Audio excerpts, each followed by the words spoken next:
بین الاقوامی میڈیا میں اس وقت ایک ہی خبر ہے جو ڈومینیٹ کر رہی ہے. President Trump says a deal between the United States and Iran is, quote, now complete. We begin tonight with word of a deal between the U.S. and Iran to begin winding down the war that's upended the global economy. President Trump says the U.S. and Iran have reached a peace deal and the Strait of Hormuz will reopen immediately. President, quote, posted, the deal with the Islamic Republic of Iran is now complete. السلام علیکم، میں ہوں کیسر احمد راجہ. امید ہے آپ کی طبیعت ٹھیک ہوگی. جیسا کہ آپ نے سنا کہ ایران اور امریکہ کے درمیان جنگ بندی کا اعلان ہو گیا ہے. پاکستان نے اس میں بڑا کلیدی کردار ادا کیا اور پاکستان کو ایک کریڈٹ ہمیشہ دنیا دے گی. ہمیشہ اس بات کو یاد رکھا جائے گا کہ پاکستان نے جو کام کیا ہے، جو ڈپلومیٹک پروگریس دکھایا ہے، شاید وہ دنیا کا کوئی اور ملک اس طرح کی صورتحال میں نہ دکھا سکتا. جنگ بندی کی خبر تو آ گئی اور عام طور پہ ایسی خبروں سے ایک اطمینان پیدا ہوتا ہے. یوں لگتا ہے کہ شاید جنگ ختم ہو گئی ہو، خطہ سکون میں آ گیا ہو اور دنیا کسی بہت بڑے بحران سے بچ گئی ہو. لیکن حقیقت یہ ہے کہ اس اعلان کے بعد بھی کئی بنیادی سوالات ایسے ہیں جو ابھی بھی اتنے ہی ابہام میں ہیں جتنے وہ پہلے تھے. اور آج کے اس ویڈیو میں ہم یہی چیزیں ڈسکس کریں گے کہ ہمیں کیا چیزیں پتہ چلی ہیں، کیا نہیں پتہ چلی ہیں. آگے جیسے جیسے ہم بڑھیں گے وی ول ٹاک اباؤٹ دیم.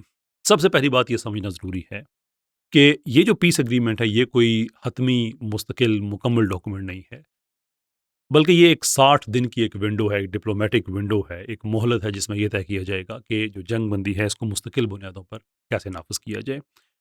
دوسرے الفاظ میں ہم یہ کہہ سکتے ہیں کہ یہ جنگ مکمل طور پر ختم نہیں ہوئی، بلکہ جو ڈرونز اور میزائلز وغیرہ ہیں وہ سائڈ پہ ہو گئے ہیں اور نیگوشیشن ٹیبل ہے بات وہاں تک آئی ہے، جو کہ بذات خود ایک بہت بڑی اچیومنٹ ہے. لیکن ان 60 دنوں کے بعد کیا ہوگا we don't know. The reason we don't know اس لیے کہ اس ویڈیو کی ریکارڈنگ تک ابھی تک کوئی ایسا مستند ڈاکومنٹ پبلک ڈومین میں نہیں موجود جسے پڑھ کے ہم یہ اندازہ لگا سکے کہ یہ جو ایم او یو سائن ہوگا اس کے اصل الفاظ کیا ہوں گے، اصل میں کس چیز پہ سائن کیا جائے گا. جمعے کو دونوں فریقوں نے جانا ہے سوئٹزرلینڈ، وہاں پہ دستخط کرنے ہیں، لیکن اس میں کیا چیز لیگلی بائنڈنگ ہوگی یہ بہت مشکل ہے. اس لیے اس معاملے کو سمجھنے کے لیے دو طرح کی چیزوں کو سمجھنا ضروری ہے. ایک وہ چیزیں جو ابھی تک ہمیں معلوم ہو گئی ہیں، اور دوسری وہ چیزیں جو ابھی تک ابہام میں ہیں. جو چیزیں ہمیں معلوم ہیں ان کا مختصر خلاصہ یہ ہے کہ ہمیں یہ پتہ ہے کہ جنگ بندی کے لیے بیٹھیں گے، آبنائے ہورموز دوبارہ کھلے گی، جنگ کا جو فریم ورک ہے وہ خاتمے کا وہ کیا ہوگا، جو امریکی نیول بلاکیڈ ہے وہ ختم ہوگا، 60 دن کے اندر یہ معاملہ جو ہے وہ حل کیا جائے گا، اور جو امریکہ کی طرف سے جو پابندیاں لگائی گئی ہیں ایران پہ، جو پہلے سے بھی لگی ہوئی ہیں، ان میں کچھ تخفیف ہوگی. یہ کچھ چیزیں ہیں جو ہمیں معلوم ہیں. لیکن وہ چیزیں جو ہمیں معلوم نہیں وہ در حقیقت اس سے زیادہ اہم ہیں. مثال کے طور پہ کہ آبنائے ہرمز کا مستقبل کیا ہوگا، ایران اسے کس شرائط پر کھولے گا، اور جو امریکہ کا بلاکیڈ ہے یہ کس حد تک ختم ہوگا. ایسے ہی کہ جو امریکہ کی طرف سے پابندیاں لگائی گئی ہیں ایران پہ، ان کی میں جو سینکشنز لفٹنگ ہوگی اس کی نوعیت کیا ہوگی، فوری یا سٹیپ وائز. ایران کے جو منجمد اثاثے ہیں وہ کیسے بحال ہوں گے. مور امپورٹنٹلی اسرائیل اس سارے معاملے میں کہاں کھڑا ہوا ہے. لبنان میں جو وہاں کے فائٹرز ہیں اور اسرائیل وہ اس خطے میں جو ایک وسیع جنگ چاہتا ہے، اس ساری بات کا کیا سٹیٹس ہوگا. ایران کے نیوکلیئر پروگرام کا فیصلہ کیسے ہوگا، کب ہوگا، کیا ٹرمز اینڈ کنڈیشنز ہوں گی. یہ وہ ساری چیزیں ہیں جو ابھی ابہام میں ہیں. اس لیے ان چیزوں کا تجزیہ کرنا کچھ ضروری معلوم ہوتا ہے. سب سے پہلے چلتے ہیں آبنائے ہرمز کی. میری نظر میں اس وقت جو نیوکلیئر ایشو ہے ایران کا، اس سے بھی زیادہ اہمیت آبنائے ہرمز کی ہے، کیونکہ جو ایران کا ایک نیوکلیئر پروگرام ہے وہ ایک لانگ ٹرم اسٹریٹجک معاملہ ہے، لیکن جو آبنائے ہرمز ہے وہ ایک امیڈیٹ معاملہ ہے، ابھی کا معاملہ ہے، بالکل ابھی کا. امریکہ کا موقف یہ دکھائی دیتا ہے کہ آبنائے ہرمز سب کے لیے کھلی ہوئی ہو، جو انٹرنیشنل شپنگ ہے وہ بغیر کسی انٹرفیئرنس کے وہ یعنی کہ اس میں کوئی بھی کسی ملک کا کوئی اختیار نہ ہو، کوئی اسے ملٹری پریشر کے طور پہ استعمال نہ کرے، کوئی پولیٹیکل پریشر کے طور پہ استعمال نہ کرے، بلکہ یہ سب کے لیے کھل جائے.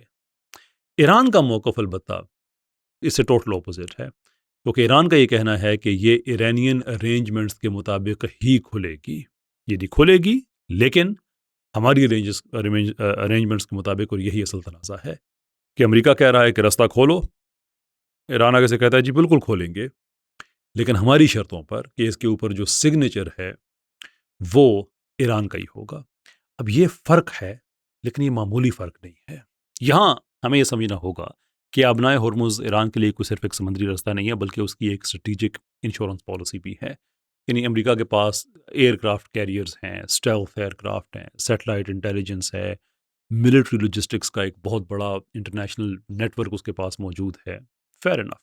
اور یہ بھی کہا جا سکتا ہے بجا طور پہ کہ ایک روایتی جنگ میں شاید ایران امریکہ کا مقابلہ بھی نہ کر سکے، لیکن ایران کے پاس جو سب سے بڑا ہتھیار ہے وہ اس کا جغرافیہ ہے، اور ان دس کیس اس جغرافیہ کا نام ہے آبنائے ہرمز. اس بات کو آپ اس طرح سے سمجھ لیں کہ کئی دہائیاں ہو گئی ہیں کہ دنیا یہ کہہ رہی تھی کہ اگر ایران پر جنگ مسلط کی جاتی ہے تو ایران کا اصل ہتھیار آبنائے ہرمز ہی ہوگا. کیوں؟ اس لیے کہ دنیا کا 20% تیل یہاں سے جاتا ہے. ایران نے اگر اس کو بند کر دیا تو دنیا میں ایسا پریشر پڑے گا کہ اس کے بعد ایران کی بات ہی ماننی پڑے گی. یہ ایک تھیوری تھی، لیکن اس جنگ نے اس تھیوری کو ایک پریکٹیکل ریالٹی میں ہوتا ہوا دیکھ لیا ہے.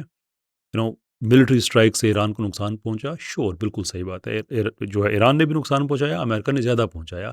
لیکن امریکہ کا ایران کے اوپر حملہ کر دینا ایک اور چیز ہے، لیکن بین الاقوامی تیل کی مارکیٹ کو بچاتے ہوئے ایران سے لڑنا یہ ایک دوسری بات ہے، اور اس میں امریکہ بالکل ناکام ہوا ہے. اس میں کوئی دوبارہ نہیں ہے. اس بنیاد پر میری ریڈنگ یہ ہے کہ آبنائے ہرمز کو امریکہ جو معافی چاہتا ہوں ایران جو ہے وہ ایک اس کی ٹریفک ریسٹور کر سکتا ہے، کھول سکتا ہے، وہ شپنگ کو بالکل الاؤ کرے گا، لیکن وہ یہ کبھی بھی تسلیم نہیں کرے گا کہ اس پہ ایران کا قبضہ نہ ہو، کنٹرول نہ ہو. یہ ایسا اسٹریٹجک لیوریج ہے کہ وہ چھوڑ نہیں سکتا نا. یہ بالکل ایسے ہی ہے کہ آپ واشنگٹن سے کہیں کہ اپنے نیوکلیر پاور جو ہے وہ ان کو چھوڑ دیں تو امریکہ کی کیا وقت رہ جاتی ہے. ایسے ہی ایران کے لیے یہ اتنا بڑا لیوریج ہے کہ اسے کبھی بھی نہیں چھوڑے گا، نیور ایور.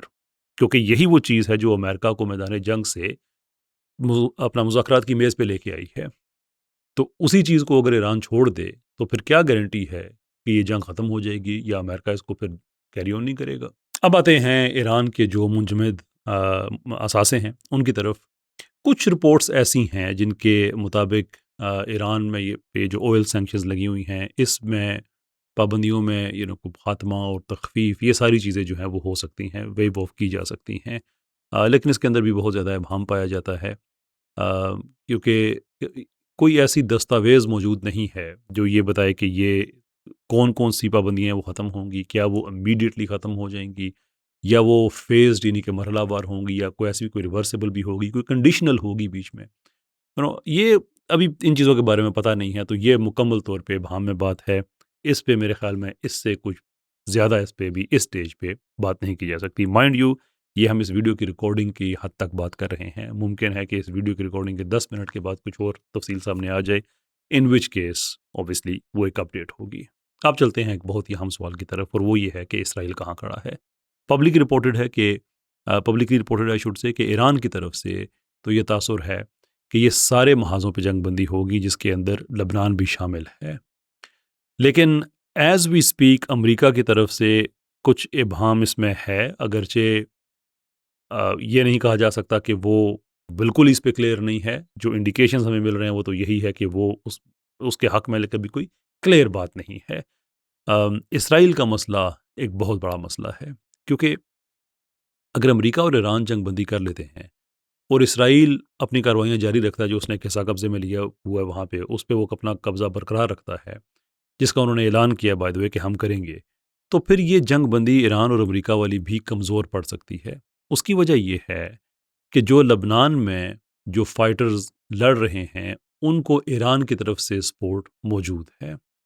تو ایک بہت بڑی اسٹریٹجک کانٹرڈکشن یہاں پہ اس حوالے سے سامنے آتی ہے کہ ٹرمپ کو یہ جنگ ختم کرنی ہے، اس کی اپنی وجوہات ہیں، لیکن اگر اسرائیل ختم نہیں کرتا ہے تو اس کی مسئلہ یہ ہوگا کہ ایران کے پاس یہ بات دوبارہ آ جائے گی کہ پھر امریکہ کے پاس کون سا ایسا یعنی کہ سپیریئر رائٹ رہ جاتا ہے کہ وہ ایک گارنٹور کے طور پہ یہاں پہ آپریٹ کرے. یعنی کہ آپ اس کی یہ حیثیت ختم ہو جاتی ہے کہ آپ جنگ کو گارنٹی کریں کہ ختم ہوگی ہر طرف، تو وہاں پہ کیوں نہیں ختم ہو رہی.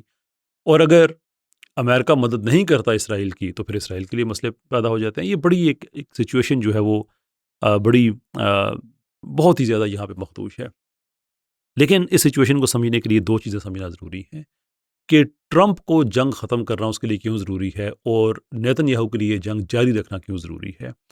ٹرمپ کو جنگ ختم کرنا اس لیے ضروری ہے کہ امریکہ میں جو پریشر بڑھ رہا ہے وہاں پہ، یعنی کہ جو مہنگائی اس جنگ کی وجہ سے بڑھ رہی ہے، پوری دنیا کا ایک عالمی پریشر اس پہ پڑ رہا ہے، پیٹرول کی قیمتیں جو بڑھ رہی ہیں اس حوالے سے، ایٹ دا سیم ٹائم لوگوں میں جو ریزنٹمنٹ ہے امریکہ میں وہ بہت زیادہ ہو رہی ہے. تو امریکہ کے لیے تو ضروری ہے کہ یہ جنگ ختم کرے، کیونکہ آگے جو الیکشن آنے والے ہیں لوگوں کا غم و غصہ ان الیکشنز میں ٹرمپ کے خلاف نکل سکتا ہے.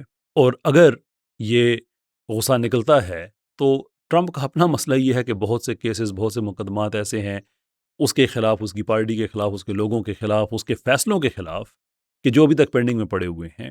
لیکن اگر وہاں کا پولیٹیکل لینڈسکیپ چینج ہو جاتا ہے تو ٹرمپ کی پاور بھی بہت کمزور پڑ جاتی ہے، تو پھر وہ جو پروٹیکشنز ابھی اس نے لی ہوئی ہیں وہ اس کو نہیں مل سکتی. دوسری طرف جو نیتن یاہو کا مسئلہ ہے وہ اس سے کمپلیٹلی اپوزٹ ہے، کیونکہ وہ کرپشن کا سامنا کر رہا ہے، جو ٹرائلز ہیں اس کا سامنا کر رہا ہے.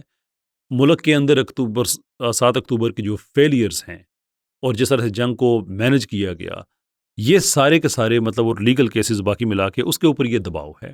اس دباؤ کو فیس کرنے کا ایک ہی طریقہ ہے اور وہ یہ ہے کہ اس کو فیس کیا ہی نہ جائے، بلکہ ایک بیرونی جنگ جاری رکھی جائے.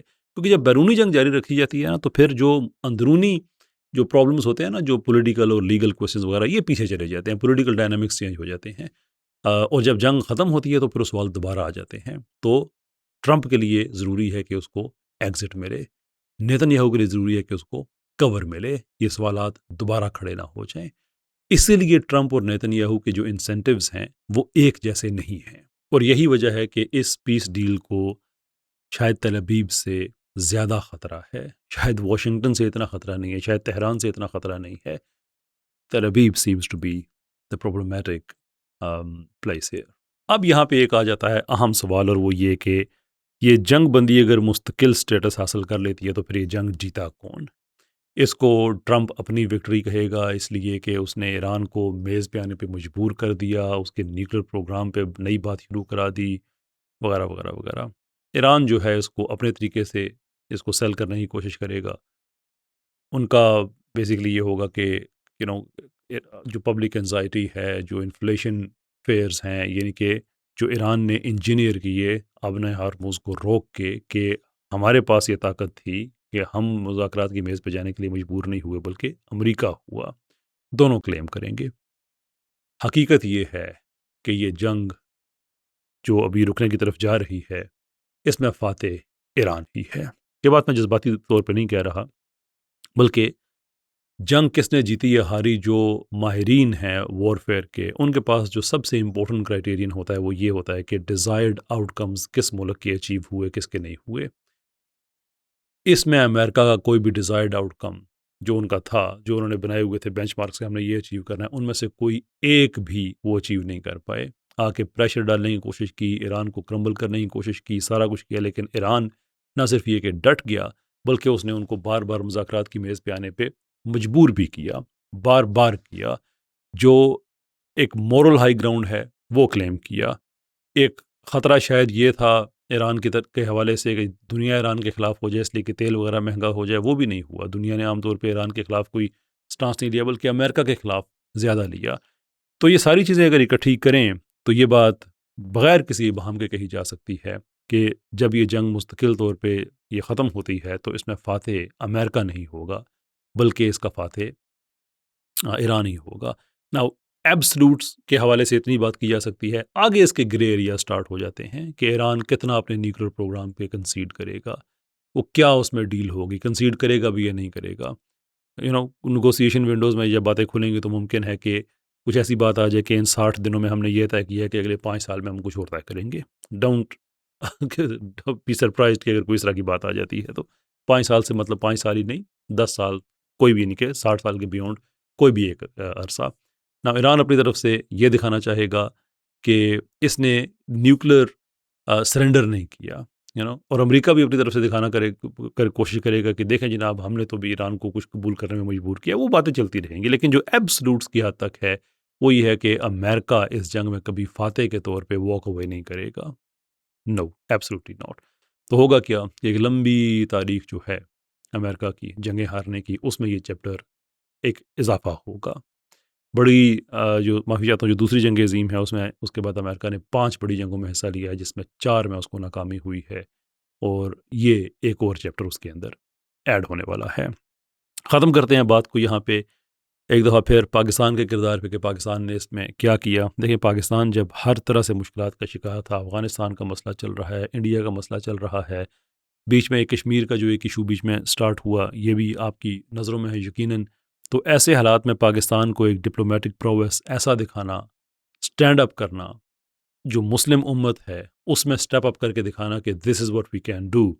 آئیڈیلی اسپیکنگ میں ایبسلیوٹلی کنونسڈ ہوں اس چیز پہ کہ مسلمانوں کا متحدہ بلاک بننا چاہیے، ہماری مشترکہ ایک فوج ہونی چاہیے کہ بار بار جو چڑھ دوڑتا ہے کبھی ایک ملک کبھی دوسرا، یہ سارا نہیں ہونا چاہیے۔ فلسطین کے لیے ہمیں بالکل بین الاقوامی قوانین کے اندر رہتے ہوئے جو ہمیں وہاں پہ وہ ملٹری انٹرونشن ہے، وہ کچھ بھی ہے، وہ بالکل ہونی چاہیے، مشترکہ امت کی طرف سے ہونی چاہیے، but we are not there yet.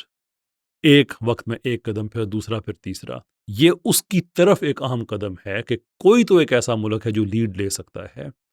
اس وقت پاکستان دنیا کے جتنے بھی اہم جو کیپٹلز ہیں وہاں پہ ایک سبسٹانشل حیثیت رکھتا ہے، وہ واشنگٹن کی بات ہو، وہ ماسکو کی بات ہو، وہ بیجنگ کی بات ہو، ریاض کی بات ہو، دوحہ کی بات ہو، Ankara, you name it, Pakistan is there. اب یہاں سے اس کو آگے بلڈ کرنا ہے، اس کو پیچھے نہیں کرنا ہے، اس کو بلڈ کرنا ہے کہ جیسے سعودی عرب کے ساتھ ایک پیکٹ ہو گیا، باقی اسلامی ممالک کے ساتھ بھی ہو جائے، کیونکہ اس وقت پاکستان اس پوزیشن میں ہے کہ باقی اسلامی ملک اس کی بات سن سکتے ہیں۔ وہ پاکستان کے بہت سے معاشی مسائل ہیں، ان کا حل انویسٹمنٹ کی صورت میں کر سکتے ہیں، پاکستان سیکیورٹی پرووائڈ کر سکتا ہے۔ تو یہی ہوتا ہے نا کہ نیکی کے کاموں میں ایک دوسرے کے ساتھ تعاون کرنا، یہی تو قرآن کی ریکوائرمنٹ ہے جو ان سب مسلمان ملکوں پہ بائنڈنگ ہے، ہم سب پہ بائنڈنگ ہے۔ تو امید کی جا سکتی ہے اور دعا کی جاتی ہے سرٹنلی کہ یہاں سے یہ چیز بلٹ اپ ہو، اور وہ جو ہم ایک ڈیزائرڈ آؤٹ کم کی بات کرتے ہیں کہ ہمارا اپنا ایک انٹرنیشنل آرڈر ہو مسلمانوں کا، مسلمانوں کے لیے، وہ قائم ہو جائے انشاءاللہ۔